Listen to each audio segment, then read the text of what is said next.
What is up, YouTube? Zuki M1 here, and I am back with a brand new YouTube video. Today we are going to be showcasing you guys my Dragon Link deck, or Earth and Sky Dragon deck, however you go about calling them. And then, in case you guys wonder, I'm wearing a blanket because it's cold where I'm at right now, so yeah, don't mind that. Anywhoosies, so let's go ahead and go over the deck profiles, a couple choices that you guys can choose for replacements in case you don't want to run certain cards, and then the next video we'll go over some matches so that way I don't make the video too long for you guys. So let's go ahead and get started. So in terms of the Digitamons, we are going to be running 4 copies of the Koromons. The Koromons from BT14 is just, it's value.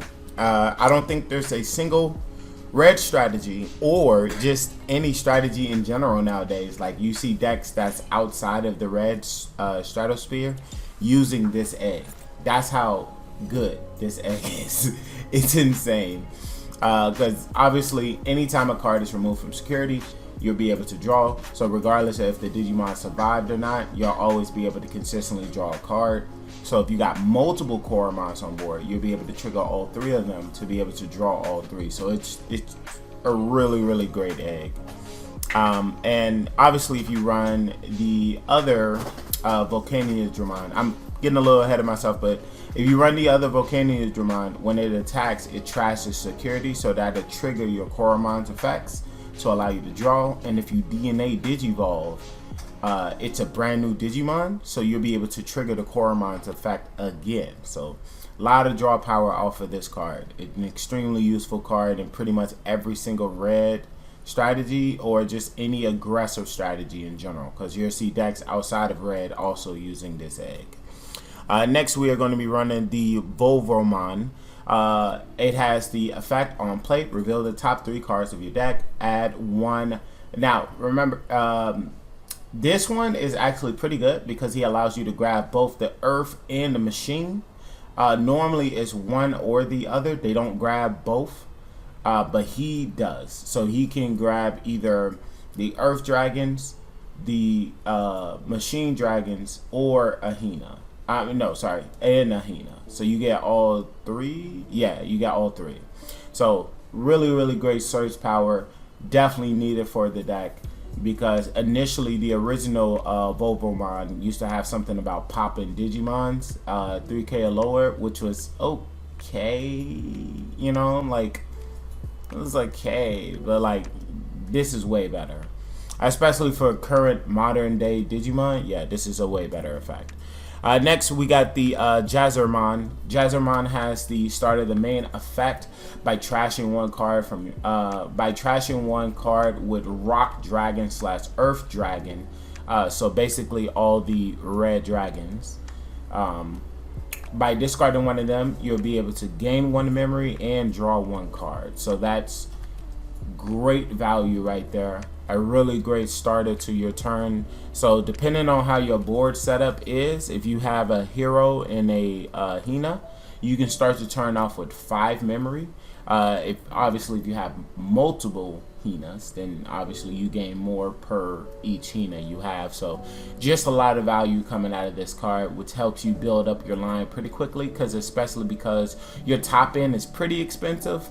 Right, there's really not going to be a time where you'll be able to digivolve into them for a cheap value, because you're not allowed to be able to run cards like defense training or offense training, because half of the deck is red and the other half is black.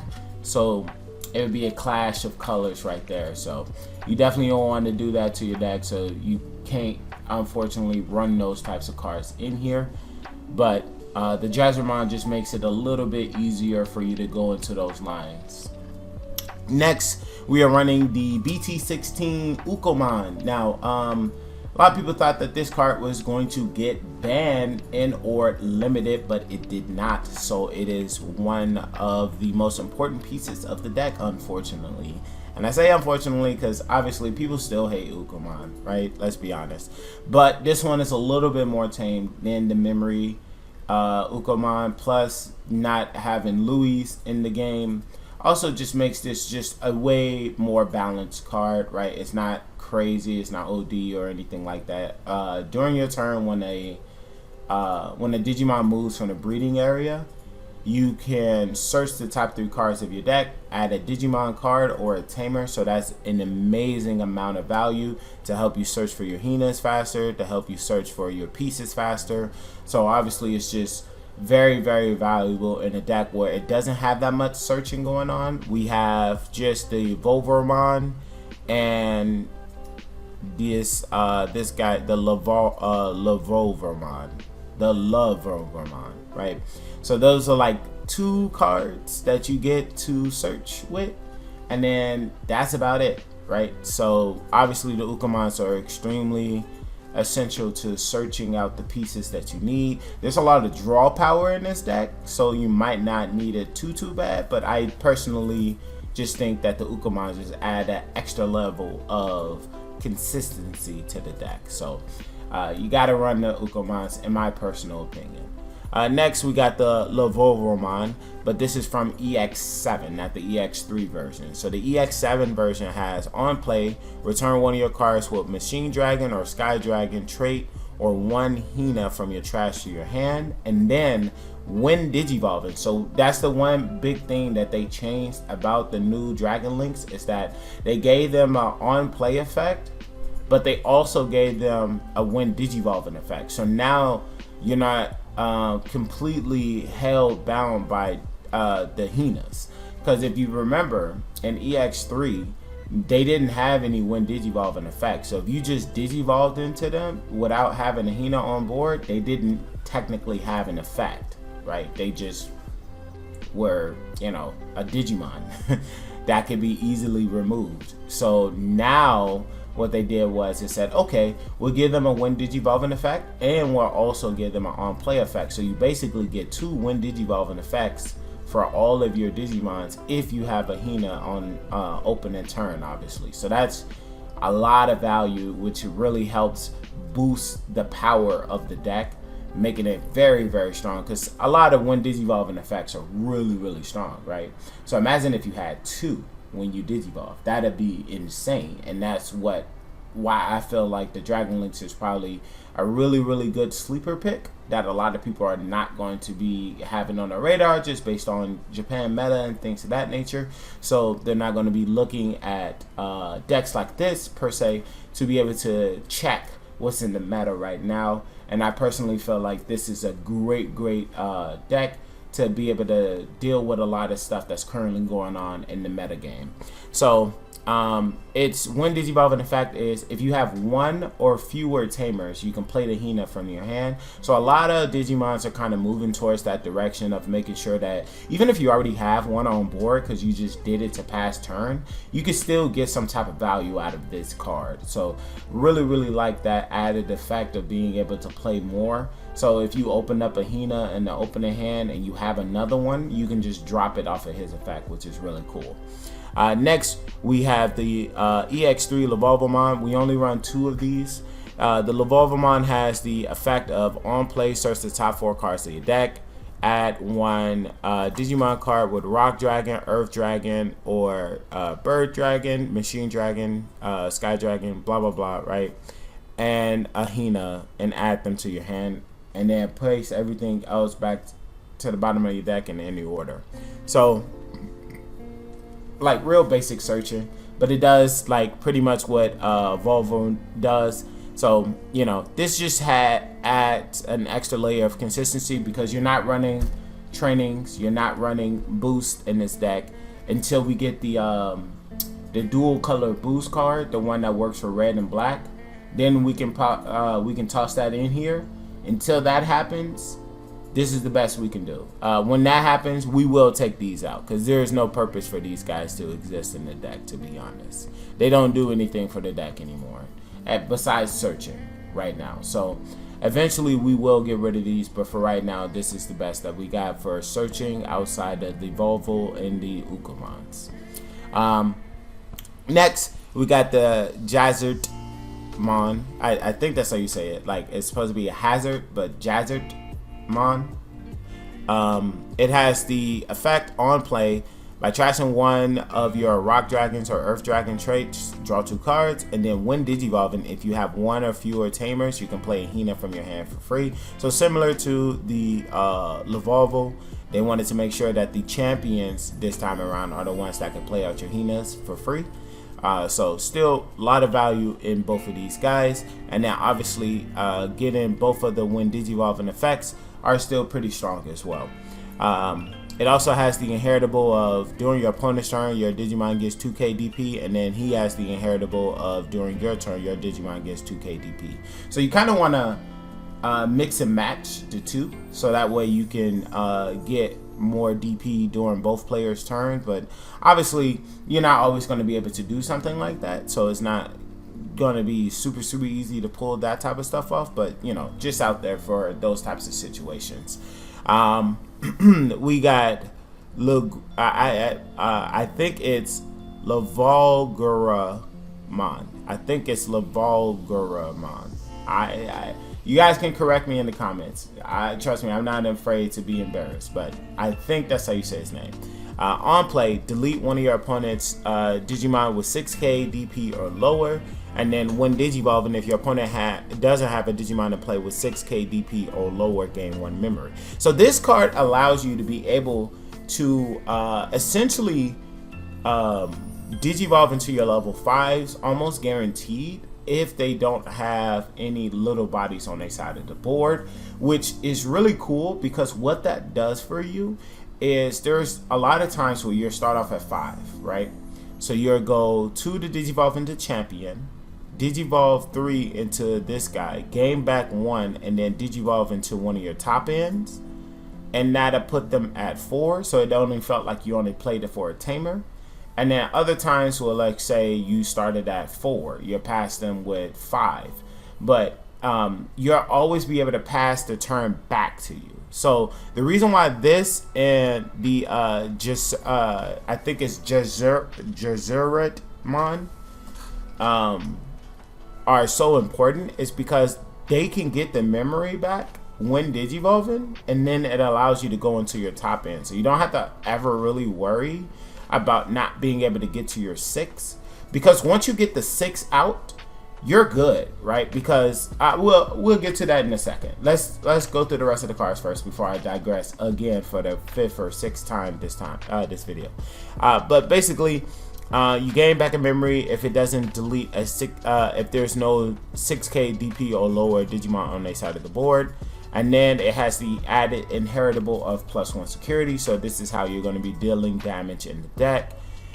We also run 2 of the EX3 Jazuretmon.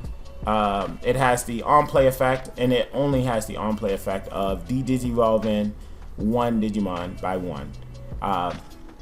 Not that impactful, but you know, you kind of just run it just because it's another 5 to be able to use in case you don't have anything. And sometimes, you know, just slamming a de-digivolve on an ace could be pretty impactful as well. And then it's a 5 that has 7k DP, so you know, you can digivolve on top of it the following turn if it doesn't die, and then go into one of your 6s. So you know, it has its use. It's not super useful, but it's not terrible either. Next, we got the new EX7 Jazzermon, and you're gonna see this card a lot more even outside of the Dragon Link package. So this card allows you to de-digivolve one of your opponent's Digimon, so similar to its previous incarnate, but it also has the added effect of when digivolving, if your opponent doesn't have a level 5 or higher Digimon on their side of the board, you gain 1 memory. So let's say for instance they have a level 4 on their side of the board, and you digivolve this and you pass them over to 1. You're gain back to 1 memory, and then allow yourself to digivolve into one of your big level 6s to be able to essentially start controlling the pace of the game and start dictating a lot of things. We'll get to those as soon as we in just a few minutes, but we got to go over the inheritable next, which is during your opponent's turn, once per turn, when an opponent Digimon attack, you may change the attack target to this Digimon.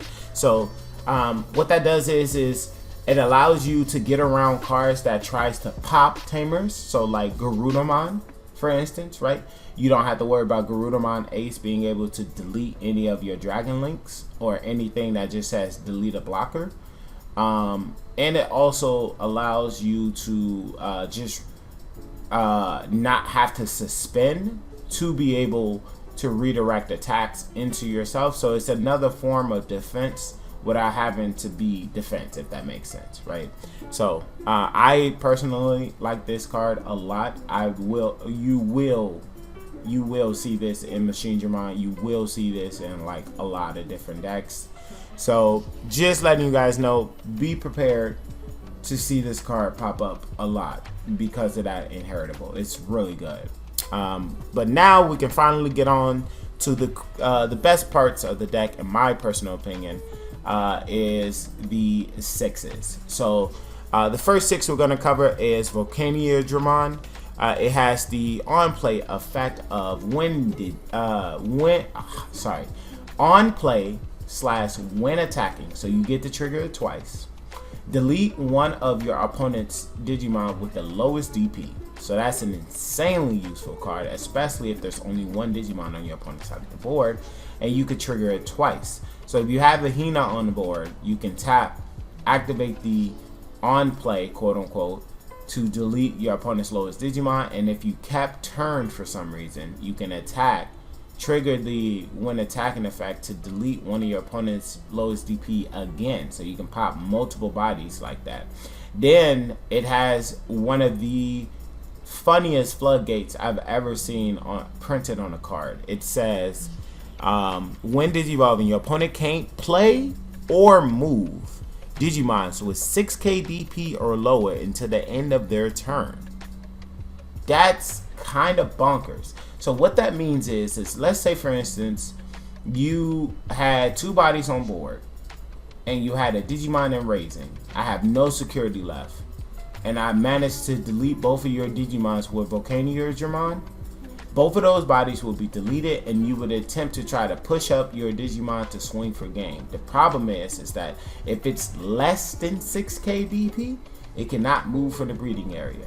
And obviously, at the start of the breeding phase is the only time that you're able to move a Digimon from the breeding area. So if you Digivolve over it, that means you chose to keep it in the breeding area, and you won't be able to move it up afterwards, obviously, right? You can't Digivolve and then move up from the breeding area. That's not how that works, right? So pretty funny floodgate, but even better, it has the added effect of when this card would be removed from the field by any means other than by your own effects, you are able to play a Sky Dragon from your hand. So that could be your Metallicamon, that could be any of the level 5s, the level 4s, or the level 3s of the machine portion of the deck for free, right? No cost to you at all. And then when those things hit the board, obviously they're going to trigger their on-play effect, which is really good, right? So you can loop both bodies back and forth between the two. So let's get to Metallicamon so you can understand what I'm saying. So Metallicamon has the on-play effect of Digivolve 4. I did not stutter. Digivolve 4 as the on-play / when attacking. And then it has the when Digivolving effect, your opponents, none of your opponent's level 4 or lower Digimons can Digivolve until the end of their turn. So that doesn't include the breeding area. The breeding area is immune to this. So your opponent can Digivolve their Digimon in the breeding area. They just can't bring up a level 3 from the breeding area and then try to they can't bring a level 3 up from the breeding area and then try to Digivolve on top of it. That won't work. Because it says level 4 or lower can't Digivolve. So if it's a level 3 trying to go to a level 4, it still won't be able to do that because it's lower, right? And then if you push up a level 4 from the breeding area and try to go into a level 5, also would not work. But if you had a level 5 in the breeding area and you pushed it up, then you can digivolve, right? So pretty funny, because it does prevent your opponent from being able to hybrid you for game, or try to prevent your opponent from just doing little sneaky plays, right? That involves using little guys to be able to chip at you and things of that nature. So if you've noticed, the top end is really good at being able to flood out the little guys to prevent them from being able to do certain plays or certain things that they would want to do in these types of matchups. So pretty good card, obviously. And then it has the added effect of, if this card is removed from the field by any means other than by your own effect, you can play an earth dragon from your trash. So what that means is that you can bring back out your Digimon that just died, and now your Metallicamon is in the trash. So it can't do a continuous loop, because you basically gotta have enough Metallicamons in your hand to keep putting on the body, putting on the field after it's been dealt with. So like, say for instance, if they kill your Digimon again and you wanted to play another Sky Dragon, you gotta have that in your hand, right? The coming from the trash part is really good, because obviously you're always going to have stuff in your trash, but there's not going to always be a situation of you having the Sky Dragon in your hand. So that part does kind of womp a little bit. I wish they both came from there, but I get it thematically speaking why it does it that way. It's because one is supposed to be coming from the skies, right? And the other one is coming from the earth. So that was, you know, a little cute on Bandai's side. That was cute or whatever. But yeah, this guy is insanely good, has a lot of value. Obviously, being able to de-digivolve forward when attacking, and also quote unquote on play or when digivolving, essentially because of the Hinas, you can de-digivolve forward. So you'll be able to control the board immensely well with the Metallicramon's effect triggering every single turn, and every turn that he sits on the board, it's just continued value over and over and over again. So it's an insanely powerful card. Next, we are running the EX3 Metallicramon. It just has the on-play effect of de-digivolving one, but during your opponent's turn, if you have a tamer in play, it gains blocker and reboot. You really just kind of just needed another way to have blocker, because outside of the Jazzrichmon, you don't really have any blockers in the deck. So this might come up being a situation of you kind of need some way to defend yourself. Obviously, you could flood them out pretty effectively with the Digimon and the Metallicramon, but that doesn't always necessarily is enough to prevent your opponent from dealing damage to you. So just having a blocker ready and available is still pretty good. And you know, again, the whole de-digivolving thing, so as you notice, we got a little bit more machines than we have earth. I think it's about an even spread, honestly, but you kind of want just to always try to have some machines in hand, so that way you can always have something to trigger your Digimon when he leaves the field. Next, we are running for the very top end Ragnar Lordmon from the structure deck. It has the effect of when digivolving, if DNA digivolve, you can delete a Digimon of what is this? It gains Blitz, and it also has when DNA, for every 4 cards in this Digivolution, delete one of your opponent's Digimon with a play cost of 20 or less. So let's say you had 12 sources in total. You'll be able to delete 3 Digimons with 20k or lower DP. So it has a lot of destruction power. And then you trash your opponent's security for every 4 in his sources. So if you have 12, like I mentioned, you trash 3. And then when a card is removed from the security stack, you can unsuspend this Digimon. So essentially what they're expecting you to do is to DNA Jagras during your opponent's turn, and then it will swing, trash, unsuspend, game type of thing. But that's not going to happen a lot in this deck, but you do still want to run this because it will pop up a couple times where you need this type of power to be able to go for game. So just a really good top end to be able to close out games if you have the situation of having both Volcanic Dramon and the Metallic Dramon, and you don't mind giving up their all turns effects, because you will lose out on that because they're not that Digimon anymore. You just have the Ragnar Lordmon, and he doesn't have any form of protection, but you're really only ever going into this when you're pushing for game, essentially. Next, for the tamers, we are running 3 heroes. Very simple, straightforward tamer. If you have a level 5 or higher Digimon attacking, you may suspend this tamer to give one of your Digimons 2k DP. Now, mind you, it says one of your Digimon, so you don't have to give it necessarily to the Digimon that's attacking that's level 5. So let's say, for instance, I had a Jazzrismon and it swung. I can tap the hero to give it to my Ukomon to make it a 4k if I wanted to, right? So just letting you know that he doesn't necessarily have to give it specifically to the Digimon that trigger his effects that give the 2k. You just need that to trigger it in the first place. And then obviously he's a min fixer, so you're always going to be able to guarantee at least 3 memory during your turn. So pretty useful tamer, if I say so. And then Hina, the start of the deck, she has the effect of, if your opponent has a Digimon in play, gain 1 memory. So really good effect off of that alone. Then it also has the effect of, when one of your, either sky, earth, whatever type of dragon attribute is called, you can tap this tamer to activate their on play effect. And yeah, that's pretty much it. And the reason why she's super important is because all of their on play effects are insanely broken. So that, plus the fact that you can actually naturally just trigger their on play effects by them just cycling through each other like that, you'll always have some way to be able to get a lot of value out of it.